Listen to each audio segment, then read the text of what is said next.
ओम नमः सिद्धेभ्यः। ओम नमः सिद्धेभ्यः। अरहन्तो मंगलं कुर्युः सिद्धा कुर्युश्च मंगलम्।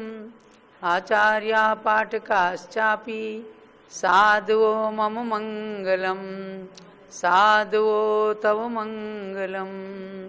सरस्वती नमस्तुभ्यं वरदे कामरूपिणी।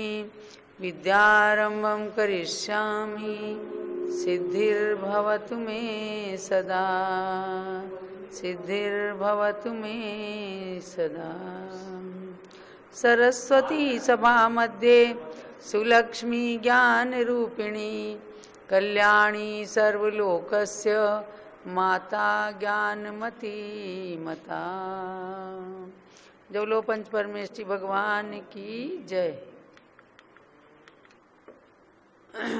दातसांगमयी सरस्वती माता की जय। परम पूज्य गणिनी प्रमुख श्री ज्ञानमती माता जी की जय। भव्यात्माओं, आश्रव त्रिभंगी की क्लास प्रारंभ हो रही है और उस क्लास में आज योग मार्गणा के अंतर्गत आश्रव का प्रकरण आप सब जानेंगे। तो सर्वप्रथम मंगलाचरण। विजिद चौघाई में केवल नाणेन नादसय लत्थे। वीर जिणे वंदिता जहा कमम मग्गणा सवम वोच्छे। यथाक्रम मार्गणाओं की प्रकरण में आपने गति, इंद्रिय और काय मार्गणा में आश्रव का प्रकरण जान लिया है। ध्यान देना है सभी जिज्ञासुओं को कि काय मार्गणा आपको इसमें अलग नहीं दिख रही है। लेकिन पेज नंबर 21 पर देखिएगा कि 35 नंबर की जो गाथा है, यहाँ सर्वप्रथम लिखा है इंद्रिय मार्गणा, काय मार्गणा। अब इसमें क्या है, इसमें 4 गाथाएं हैं और 4 गाथाओं में 3 गाथाएं तो पूरी 4 इंद्रिय तक के जीवों का आश्रव बता रही हैं और 5वीं जो 38 नंबर की गाथा है, इस गाथा में मैंने आपको बताया था कि इसमें पंचेंद्रीय जीव और षटकाय के जीवों का आश्रव प्रकरण लिया है। इसलिए इसी एक गाथा में काय मार्गणा भी समाविष्ट है, इसलिए इसको काय मार्गणा मानना। आप अपनी अपनी किताबों में चाहें तो यहाँ पर लिख लीजिए काय मार्गणा, ताकि आपको ये ना रहे कि काय मार्गणा नहीं है। यद्यपि प्रारंभ में, इसमें अध्याय के प्रारंभ में 35वें गाथा पर इंद्रिय एवं काय मार्गणा लिखी भी गई है। इसमें 4 चरण जो हैं, पंचेंद्रिय जीवाणम पहला चरण, ये पंचेंद्रिय जीवों की आश्रव व्यवस्था को बताता है और बाकी 3 चरण जो हैं तस जीवाणम च पच्चया सव्वे, यानी त्रसकायिक जीवों के अंदर सारे प्रत्यय सारे आश्रव होते हैं। और पुडवी आदिश पंचस इंद्रिय कहिद 38, यानी पृथ्वी आदि 5 प्रकार के एकेंद्रीय स्थावर जीवों में 38 आश्रव होते हैं। तो ये इसकी 3 लाइनें जो हैं, 3 चरण, ये काय मार्गणा है। इसलिए काय मार्गणा छूटी नहीं है, ये आपको जानना है। और काय मार्गणा का विस्तार भी इसलिए नहीं किया है कि एक इंद्रिय के जो 5 भेद हुए वह भी इंद्रिय मार्गणा के अनुसार हो गए, और त्रसकाय में पंचेंद्रिय जीवों का, तो उसको भी पंचेंद्रिय जीव और त्रसकाय को एक समान बता दिया है। और जो विशेष बात थी वह भी हमने आपको इसमें बता दी थी कि 5 स्थावरों में से पृथ्वी, जल और वनस्पति काय के प्रथम और द्वितीय गुण स्थान के समान आश्रव प्रकरण को जानना, यानी इनके 2 गुण स्थान होते हैं, मिथ्यात्व और सासाधन। अग्निकाय, वायुकायु की जीवों की रचना एक इंद्रिय में कहे गए प्रथम गुण स्थान केवल मिथ्यात्व गुण स्थान के समान समझना। तो 5 स्थावर में 2 गुण स्थान, 2 में 1 गुण स्थान और 3 के 2 गुण स्थान। तो ये काय मार्गणा संपन्न हुई थी। अब हम चलते हैं योग मार्गणा में। अब आप 39 नंबर की गाथा पर आ जाइएगा। हार दुगम बज्जिता जोगाणम तेरे शान में गेगम, जोगाणम तेरे शान में गेगम, जोगम पुणपखिता, जोगम पुणपखिता, ते दाला इधर यो गुणा, ते दाला इधर यो गुणा। सामूहिक रूप में गाथा पढ़िएगा। हार दुगम वज्जिता, जोगाणम तेरे शान में गेगम, जोगम पुणपखिता, ते दाला इधर यो गुणा। आहार द्विकं वर्जयित्वा योगानां त्रयोदशानाम् एकैकं योगं पुनः प्रक्षिप्य त्रिचत्वारिंशत् इतरयो गुणः। इसका पद्यानुवाद देखिएगा।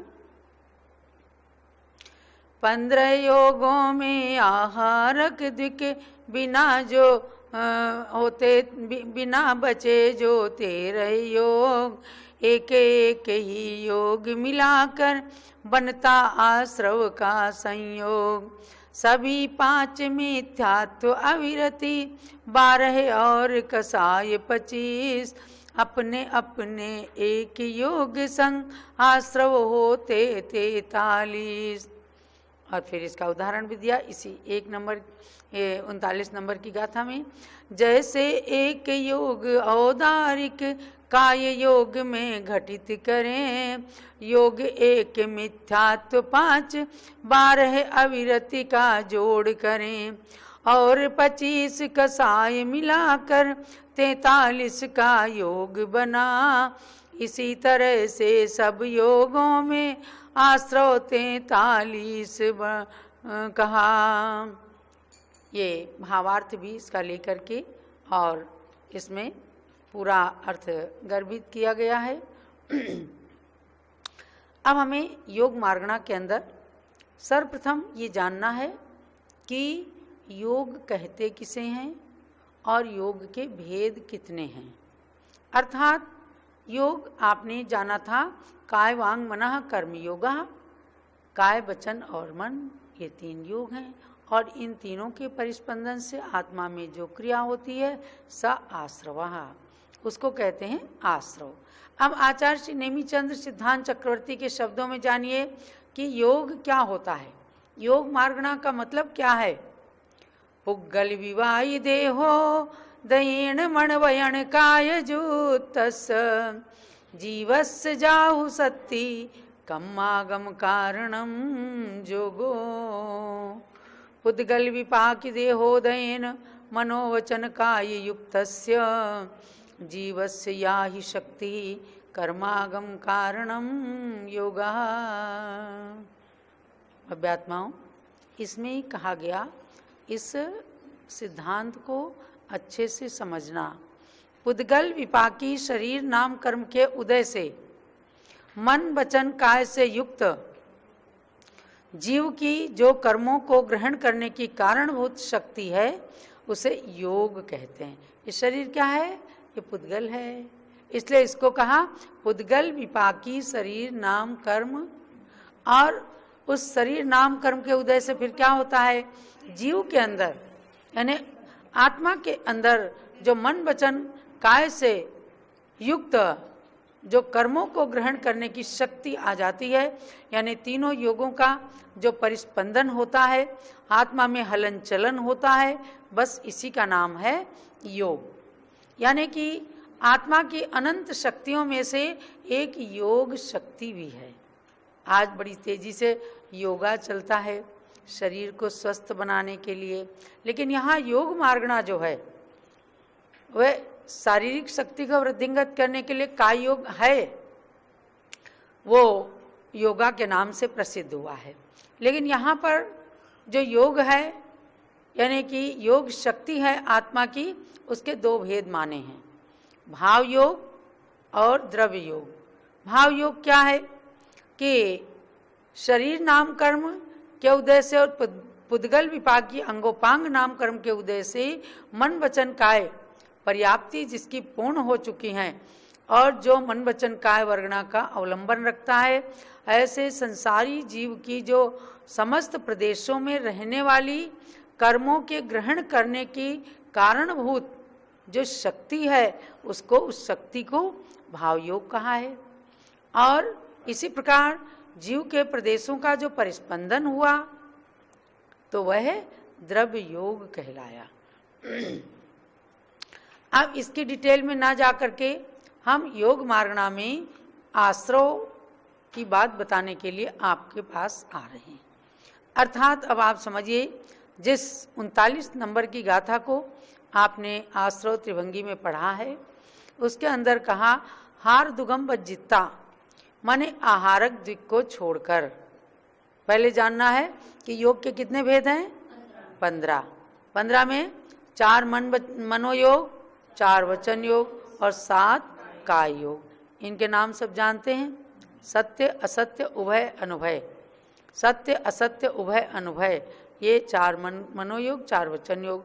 और काय योग में आहारक आहारक मिश्र, वैक्रियक वैक्रियक मिश्र और औदारिक औदारिक मिश्र और कार्माण काय योग। ये काय योग के 15 भेद हुए।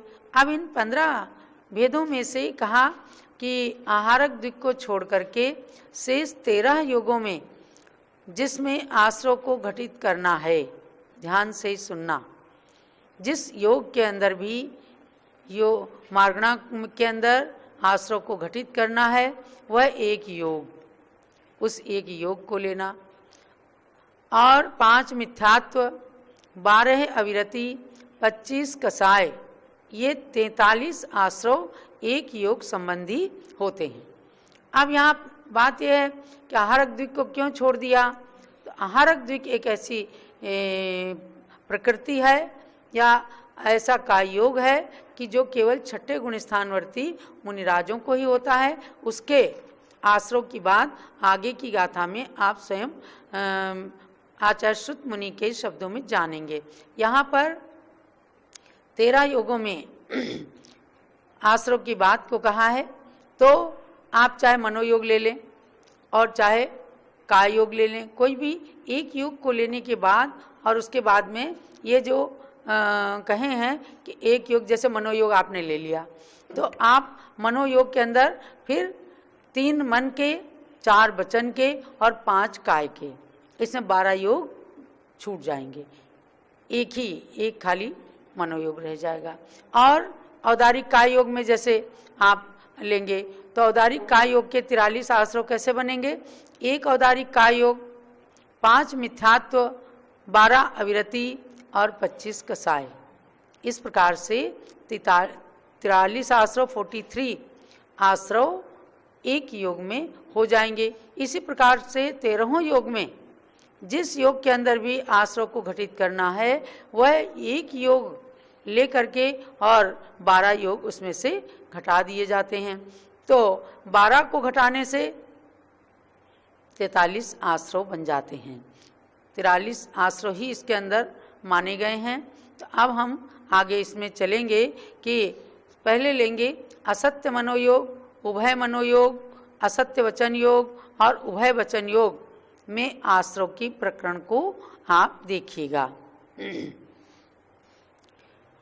12 आश्रव कौन से घटे और 43 आश्रव कौन से हैं ये आपने जान लिया है। 12 आश्रव घटे हुए भी लिख लीजिए कि जो एक आश्रव लेते हैं उसके अलावा, जो एक योग लेते हैं उसके अलावा 13 में से एक को घटाया, बाकी 12, तो 12 ऐसे घट गए, यानी एक योग को ले लिया तो 12 उसमें से घट गए। और 43 का आश्रव तो कितने बन गए? 43 और 12 55, क्योंकि आहारक द्विक को पहले ही छोड़ दिया है, आहारक काय योग और आहारक मिश्र काय योग को पहले ही छोड़ दिया है 57 आश्रव में से। तो इसलिए आपको ध्यान देना है, क्योंकि 12 अगस्त को आपकी परीक्षा होने वाली है 20 श्लोकों की, यानी 42 श्लोक तक, 42 गाथाओं तक आपकी परीक्षा होने वाली है। अब आप थोड़ा शीघ्रता में करके और योग मार्गणा के अंदर चलेंगे और योग मार्गणा तक ही हम प्रकरण को लेंगे। उसके बाद वेद मार्गणा से आगे का विषय चलेगा। योग मार्गणा तक ही, यानी गति, इंद्रिय, काय और योग, इन 4 मार्गणाओं में आपकी लगभग ये 19-20 गाथाएं आ जाती हैं, उनकी ही परीक्षा इस सेकंड वाले सेशन में होगी। तो अब इसमें आपको 43 आश्रव जानना है। किसमें? असत्य मनोयोग, उभय मनोयोग, असत्य वचन योग और उभय वचन योग। इसके अंदर आश्रव के प्रकरण में 43 आश्रव हैं और इन चारों योगों में गुणस्थान होते हैं 12, क्योंकि 13वें गुण स्थान में जाते ही सत्य मनोयोग, सत्य वचन योग, अनुभय मनोयोग और अनुभय वचन योग आ जाता है। तो इन 4 योगों में 12 गुण स्थान होते हैं। पहले से लेकर के क्षीण कषाय तक 12 गुण स्थान हैं। अब प्रथम गुण स्थान में आश्रव जानिए। आश्रव हैं 43, तो 43 जैसे हमने बता रखे हैं, फिर भी आप गिनती कर लीजिए। 5 मिथ्यात्व, 12 अविरति, 25 कषाय और 1 औदारिक काय योग। तो ये हो गए कितने? 43 आश्रव। और अनाश्रव में 0, कोई भी आश्रव नहीं। प्रथम गुण स्थान में चल रहे हैं। और फिर इसमें विच्युति 5 की, 5 मिथ्यात्व की विच्युति हो गई। कुछ लोग विच्युति को नहीं समझ पाते हैं। विच्युति का मतलब है उस गुण स्थान से जितने आश्रव छूट जाते हैं, चाहे भले ही फिर से उस गुण स्थान में आए तो वो फिर उदय में आ जाएंगे, लेकिन उस एक गुण स्थान से जितनी विच्युति हुई माने उसके अंत में वो छूट गए, यानी उस गुण स्थान तक रहते हैं। और गुण स्थान के अंत में छूट जाना का मतलब है अगले गुण स्थान में नहीं रहना। तो पहले गुण स्थान में 43 का आश्रव, 0 का अनाश्रव और 5 की विच्युति। अब हम चलते हैं द्वितीय गुण स्थान में। तो द्वितीय गुण स्थान में 43 में से 5 घटा दिए विच्युति वाले, तो कितने बचे? 38। अब 38 5 घटा करके 38 कैसे कैसे कौन कौन से हुए, तो आप पुनः लिखिएगा। 12 अविरति, 25 कषाय और 1 औदारिक काय योग। तो ये हो गए 38। और इसमें अनाश्रव 5 का, जिनकी विच्युति हुई थी पहले गुण स्थान में, वे यहाँ पर अनाश्रव में आ गए। अनाश्रव का मतलब है अब उनका आश्रव दूसरे गुण स्थान में नहीं हो रहा है। तो 5 का अनाश्रव हो गया और 4 की विच्युति हो गई। कौन कौन से 4? अनंतानुबंधी, क्रोध, मान, माया, लोभ, इन 4 की विच्युति हो गई। अब तीसरे गुण स्थान में चलते हैं हम। तो 38 में से 4 विच्युति वाले निकल गए, क्योंकि जिनकी विच्युति हो गई उनका आश्रव अगले गुण स्थान में नहीं होगा। तो 4 निकल गए। 38 में से तो कितने बचे? 34 बचे। तो 34 में अगर आपको माथा पच्ची नहीं करना है तो आप लिखते जाओ, मैं लिखवा रही हूँ आपको। तो 38 में से 4 गए, 34 बचे। तो उसमें 12 अविरति, 21 कषाय, क्योंकि 25 कषाय में से 4 कषाय ऊपर निकल गई। अब 21 कषाय और 1 औदारिक काय योग। तो ये हो गए 21 और 12 33 और 1 औदारिक काय योग। ऐसे 34 आश्रव हो गए। तो 34 आश्रव और इसमें 9 का अनाश्रव, माने कि 5 मिथ्यात्व और 4 अनंतानुबंधी, क्रोध, मान, माया, लोभ, ये मिलकर के 9 का तीसरे गुण स्थान में अनाश्रव हो गया। और विच्युति इसमें किसी की नहीं है, 0। ये आपको अच्छे से बिल्कुल एकदम गणित इसकी अच्छी समझ में आ गई होगी। अब चौथे गुण स्थान में चलते हैं। ये किसका प्रकरण चल रहा है? असत्य मनोयोग, उभय मनोयोग, असत्य वचन योग, उभय वचन योग। तब इसमें चतुर्थ गुण स्थान में भी 34 का आश्रव, वही 34 जो अभी ऊपर बताए गए, और 9 का इसमें अनाश्रव है, वही 9 का अनाश्रव जो तृतीय में है। 5 मिथ्यात्व और 4 अनंतानुबंधी। और इसके बाद चतुर्थ गुण स्थान में 5 की विच्युति है। तृतीय में कोई विच्युति नहीं थी। चौथे में 5 की विच्युति हो गई। 4 अप्रत्याख्यानावरण कषाय और 1 त्रसबद्ध। ये कितने हो गए? 5 की विच्युति हो गई चौथे गुण स्थान में। अब हम चलते हैं पंचम गुण स्थान में। पंचम गुण स्थान में 29 का आश्रव। कैसे? 34 में से 5 निकल गए, यानी 5 की जिनकी विच्युति हुई ना, तो वो 5वें गुण स्थान में घट गए। जब 34 में से 5 निकले 29 हो गए। अब 29 के भी नाम आप लिख लो अलग से, एक एक के अलग अलग नाम लिख लो, आपको परीक्षा में आसानी रहेगी। तो 11 अविरति त्रसबद्ध को छोड़ दिया गया था ऊपर, त्रसबद्ध की विच्छुत्ति हो गई तो त्रसबद्ध निकल गया। 11 अविरति रहीं और 17 कसाय यानी कि 4 और निकल गई अप्रत्याख्यानावरण की और एक औदारिक कायोग। तो कैसे बने 11 और 17, 11 17 28 और एक औदारिक कायोग, ऐसे 29 का आश्रव हो गया। और अनाश्रव यहाँ पर 14 का है, 9 5 14, ऊपर के अनाश्रव और आश्रव विच्छुत्ति को निकाल दीजिए, ले लीजिए। तो 9 और 5 इसमें घट गए तो 14 का अनाश्रव हो गया। अनाश्रव की भी अलग से प्रकृति लिख लो आप। 5 मिथ्यात्व, 4 अनंतानुबंधी, 4 अप्रत्याख्यानावरण और एक त्रसबद्ध। 5 4 9 4 13 और एक 14, 14 का अनाश्रव हो गया। और विच्छुत्ति इसमें 15 की, 15 की विच्छुत्ति कौन सी, 11 अविरति और 4 प्रत्याख्यानावरण की। तो 11 और 4 15, 15 की विच्छुत्ति हो गई। कौन से गुण स्थान की बात है, 5वें गुण स्थान की बात है।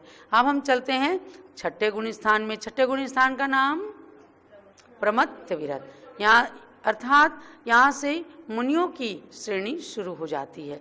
5 गुण स्थान तक गृहस्थों की श्रेणी है और आरिकाओं की भी श्रेणी 5 गुण स्थान तक है, लेकिन उन्हें श्राविका मत समझना है। वे उपचार से महाव्रती पर्यायजन्य अवस्था के कारण उनके गुण स्थान 5वां है, वरना मुनि और आरिका की चर्या एकदम एक समान है, उनका प्रायश्चित एक जैसा है, उनके मूल गुण एक समान है और सब कुछ उनका एक समान है।